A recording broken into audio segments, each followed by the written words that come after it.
Assalamualaikum warahmatullahi wabarakatuh. Kami dari kelompok 5 akan mempresentasikan hasil dari kelompok kami, yaitu anti korupsi.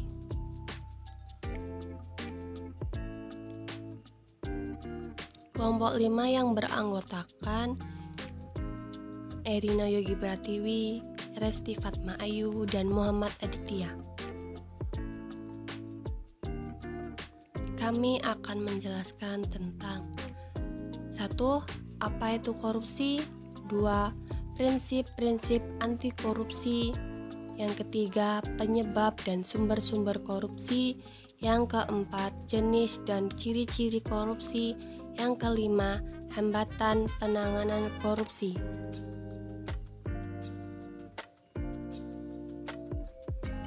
Apa itu korupsi? Korupsi atau rasuah atau mencuri adalah tindakan pejabat publik, baik politisi maupun pegawai negeri, serta pihak lain yang terlibat dalam tindakan itu yang secara tidak wajar dan tidak legal menyalahgunakan kepercayaan publik yang dikuasakan kepada mereka untuk mendapatkan keuntungan sepihak. Dalam arti yang luas, korupsi atau korupsi politis adalah penyalahgunaan jabatan resmi untuk keuntungan pribadi. Semua bentuk pemerintahan rentan korupsi dalam praktiknya.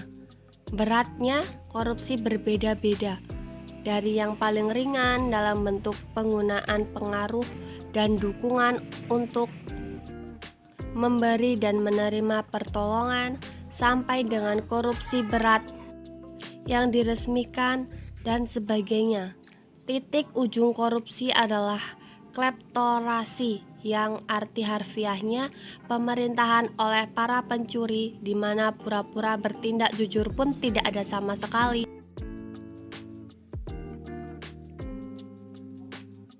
Prinsip-prinsip anti korupsi. 1. Akuntabilitas. Akuntabilitas adalah kesesuaian antara aturan dan pelaksanaan kerja. Yang kedua, kewajaran.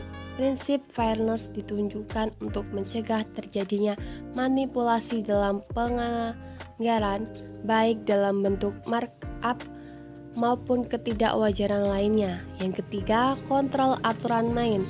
Kontrol kebijakan merupakan upaya agar kebijakan yang dibuat betul-betul efektif dan mengeliminasi semua bentuk korupsi. Bentuk kontrol kebijakan berupa partisipasi, evolusi, dan reformasi.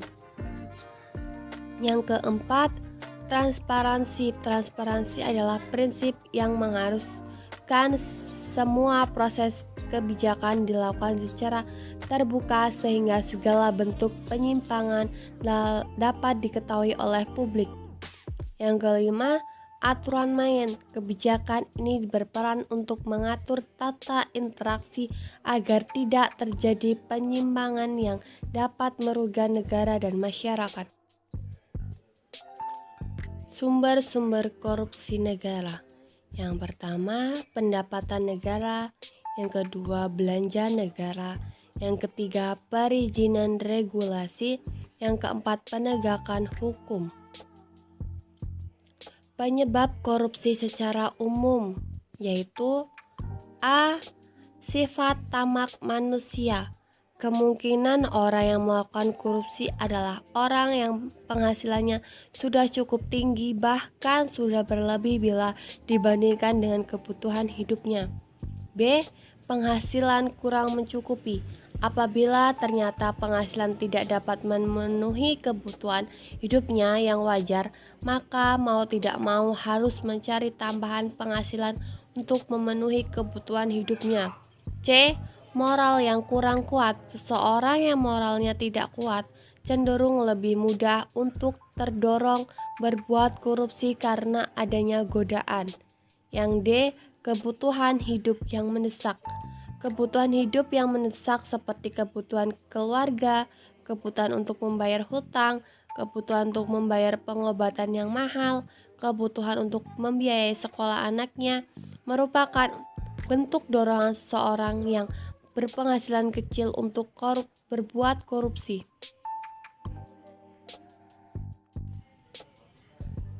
Jenis-jenis korupsi yaitu 1. Korupsi transaktif merujuk kepada adanya kesepakatan timbal balik antara pemberi dan penerima demi keuntungan kedua belah pihak.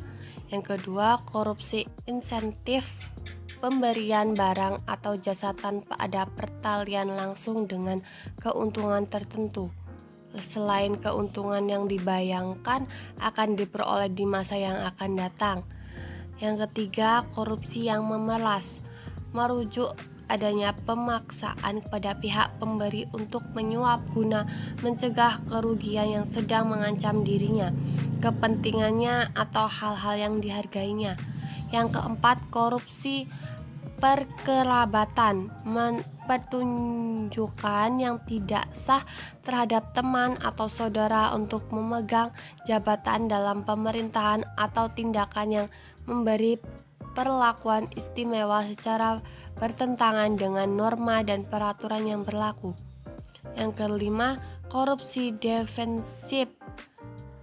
Korban korupsi dengan pemerasan korupsinya adalah dalam rangka mempertahankan diri. Yang keenam, korupsi otogenik, korupsi yang dilakukan oleh seorang diri. Yang ketujuh, korupsi dukungan, korupsi yang dilakukan untuk memperkuat korupsi yang telah ada. Ciri-ciri korupsi: 1. Dilakukan lebih dari satu orang. Yang kedua, merahasiakan motif ada keuntungan yang diraih. Yang ketiga, berhubungan dengan kekuasaan tertentu. Yang keempat, berlindung di balik pembenaran hukum. Yang kelima, melanggar kaidah kejujuran dan norma hukum. Yang keenam, mengkhianati kejujuran.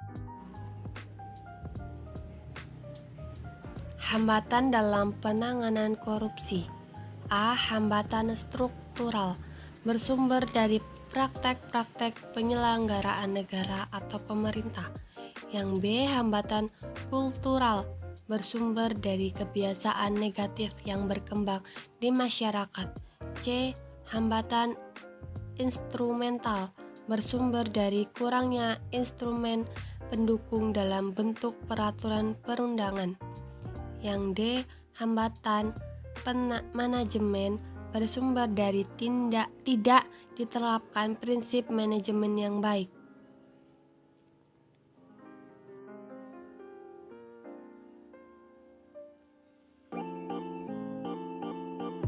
Terima kasih. Sekian dari kelompok 5. Kami akhiri. Wassalamualaikum warahmatullahi wabarakatuh.